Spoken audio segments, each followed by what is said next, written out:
This is one of the most famous bars in America, but it's a bit hard to find because it doesn't actually exist. Oh, right? You didn't think we were really going to take you to an illegal bar in the middle of Manhattan, did you? And that was just a dream sequence. Today we're talking about Prohibition.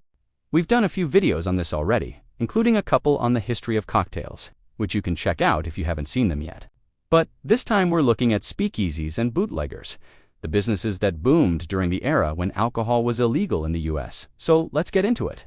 If you want to understand how Speakeasies worked, it helps to know how they got their liquor. Because while the Volstead Act made it illegal to manufacture, sell, or transport liquor, it didn't make it illegal to buy or possess. Technically, that meant that people who had liquor stored in their homes before Prohibition went into effect could keep it, and they could even drink it. This led to something called a rum runner, where people would illegally smuggle liquor across state lines into dry counties or even into dry states. The Canadian province of Quebec, for instance, became known for its bootlegging industry, and there are whole other videos to be made on the rum runners of the Great Lakes. But here on the East Coast, we have a different story. Most of the liquor that fueled New York City's speakeasies came from right down the street thanks to a process known as hiding the shine. Here's how it worked. In 1917, the federal government passed the Lever Act, which levied heavy new taxes on the production and sale of alcohol. The taxes were intended to raise money for World War I relief efforts, and they had the added benefit of driving some of the big distilleries out of business. Those that remained were now manufacturing and selling their product in a climate of fear and secrecy, so they had to hide the evidence. They built underground stills and hidden warehouses to keep their product from being found by federal agents. And then they had to hide the bottles themselves. Enter bathtub gin. It wasn't very good. See, these distillers were masters of their craft, and they weren't about to start cutting corners just because they had to make their product in secret. Instead, what they did was pour their high-quality spirits into unmarked containers and slapped fake labels on them. Then, they sent them out into the world with instructions not to remove the seals until the buyer did. The buyer would then have to fill out an order form with their name and address, which would be filled out in invisible ink. The distiller would then send the goods, but only after making sure that the order form was legitimate. If it was, the buyer would receive their booze and the seller would get paid. But if the order form was a fake, then the authorities would swoop in and arrest everyone involved. Now, that might sound like a risky way to do business, but these were desperate times. On the one hand, there was a huge demand for alcohol, and therefore a lot of money to be made. But on the other, there were all those pesky federal agents whose jobs depended on keeping the streets dry. As far as organized crime goes, this was a relatively low-risk, low-violence venture. There was no need to fight over territory when everyone was doing it. The only thing you had to watch out for was the competition undercutting your prices or, federal agents busting down your door and hauling you off to jail. Also, depending on who you were, your clientele might include gangsters like Al Capone and Dutch Schultz, as well as actors like Clark Gable and George Raft. And that brings us to the other major source of booze, the local bootlegger. These folks bought their liquor legally, either from the dwindling number of retail stores who had licenses, or from the many more who sold near beer. Then they hid it and sold it illegally. Where did they get their stock? Well, some of it was left over from before Prohibition. Some of it was from those out-of-state rum runners. And a lot of it was from the hidden shine of the big distilleries. So, now that we know how they got their hands on liquor, let's talk about how they sold it. Which brings us to the third pillar of this triangle, the speakeasy. To get into one of these illicit watering holes, you needed to know the right people, or at least have the right password. See, the name comes from the idea that customers had to speak their order to the bartender, rather than just raising their hand. Otherwise, it would draw attention and potentially alert the police to the fact that there was an illegal bar in the neighborhood. Speakeasies came in all shapes and sizes, from fancy lounges to converted sheds to storefronts. In fact, you might walk right past one without realizing it because they often looked like any other store. Or they might be hidden behind another business, like a restaurant or pool hall. That wasn't by accident. It was part of what was called a blind pig. Blind pigs were establishments that sold both legal and illegal goods. A common setup was a saloon that served beer and gambling, along with a back room where whiskey was served and girls could dance.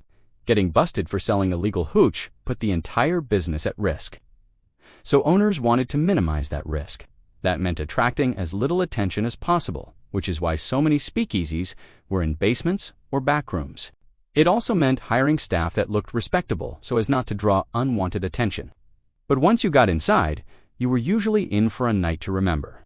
Speakeasies had live music, dancing, gambling, and sometimes even strip shows. There was always a bouncer at the door, though, whose job it was to keep the heat off by making sure nobody brought a policeman in. They would also have to be wary of the competition, though, because every now and again, a mobster would decide to muscle in on a speakeasy, forcing the owner to pay protection money.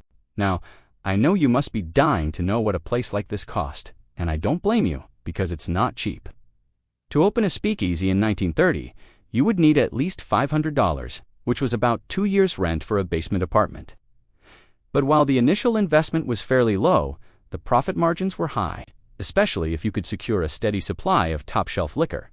Owners could earn anywhere from $200 to $600 per week, which may not sound like much in today's money. But remember, this was in the height of the Great Depression, when most folks were lucky to make $15 a week. In fact, it was this same economic situation that allowed the entire industry to thrive. The bars and restaurants that closed down when Prohibition went into effect left thousands of people out of work. And that was just the ones that didn't go underground. Organized crime saw this and said, hey, we can fix that and make a ton of money while we're at it. For a lot of Americans, working for a bootlegger or running a speakeasy was the difference between making ends meet and starving to death.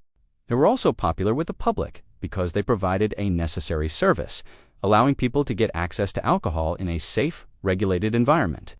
You see, while Prohibition made it illegal to sell alcohol, it didn't make it illegal to drink, so people kept drinking.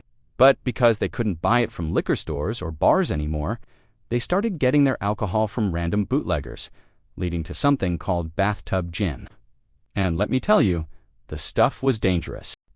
During Prohibition, 10,000 people died each year from drinking homemade liquor that was often contaminated with things like antifreeze, cleaning fluid, and the bodies of small animals. The only way to avoid getting poisoned was to purchase from a reputable source. And speakeasies and bootleggers were able to fill that void, giving customers a level of trust that you simply can't put a price on. Sadly, this too came at a cost. More than 6,000 people died in the U.S. during Prohibition due to gang-related violence, but none of them died in New York.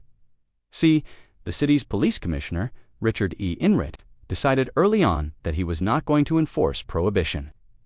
And when the rest of the country started ramping up their stings and raids, New Yorkers realized that they lived in a city where they could get a drink without getting arrested. That led to the nickname the Dry Belt, referring to the area encompassing New York, Boston, Philadelphia, and Washington, D.C. And while it may not have been entirely dry, it was certainly less wet than the rest of the country. In fact, that's why I'm in New York. I'm standing right outside the Manhattan Club, a real establishment that operated as a speakeasy during Prohibition. Today, it's a regular bar, but it looks just like it did in the 1920s. I mean, look at this beautiful wood paneling. Just imagine sitting in this booth, sipping on an illegal martini. So to sum it all up, Prohibition failed because people still wanted to drink. The only thing that set Prohibition apart from our modern-day drinking culture is that back then, buying alcohol was a risky proposition. Now it's just expensive. That's all changed when the Volstead Act was repealed in 1933, and we made an entire video about that, so make sure to check it out. And thank you for watching.